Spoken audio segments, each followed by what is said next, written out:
And hello, everyone. I'm Todd Quinones. Thank you for joining us wherever you're streaming us right now. This is your voice and your vote. Now, the role of law enforcement has certainly become a hot button issue, especially this year following the death of George Floyd there in Minnesota.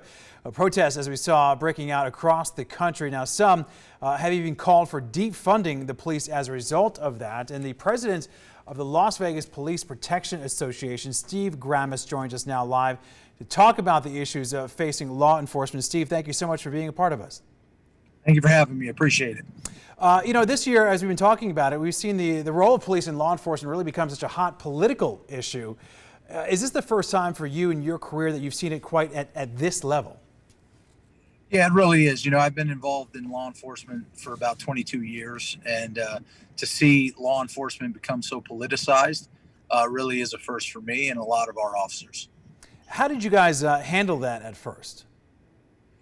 We, of course, like anything that kind of shocks the system, everybody's kind of taken aback as to why policing across the country is being targeted as opposed to dealing with those departments that may have tougher issues than we do here in Vegas.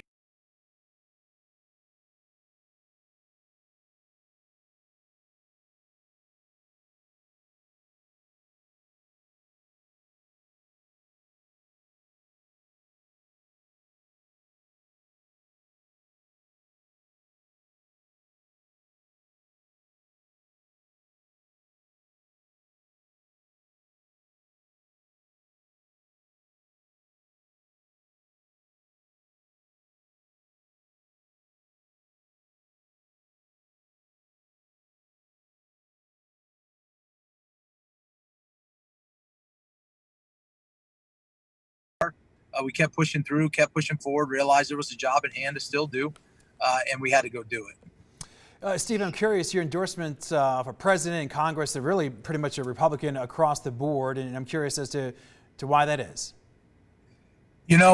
President Trump, throughout his first 4 years, has been unwavering in his support of law enforcement and police officers. He has never backed away from it. He's never shied away from it when it probably may have been advantageous for him to do so. He didn't. He stuck to his guns and said, hey, I support them. I support the work they do. Dan Rodheimer and Jim Marchand are in the same boat. The candidates that we're running against, we're signing on to bills that were defunding police nationally, that were talking about massive police reforms nationally. I had conversations even with Susie Lee about our concerns. She said, I hear your concerns. And a week later said, well, I'm signing on to the bill anyway. We shouldn't have been making laws and passing and attempting to pass policy based on emotion. You got to let the emotion subside, Steve, and then you deal with it. Go ahead. I'm sorry. I'm just curious. What would you say to critics of that position who would say, what we've seen happen here locally and across the country has happened, in fact, on President Trump's watch, and therefore, he should share some of the responsibility for the environment that we all find ourselves in? That'd be the same as your producer right now. If you said a bad word, if you said the F word, them being liable for what you said that you couldn't control. There's a lot of people out there in policing. There's a lot of police officers across the country doing their job. And there's people out there that are doing things they shouldn't be doing. To try and say the president should be held accountable for the local level policing, to me, is kind of absurd.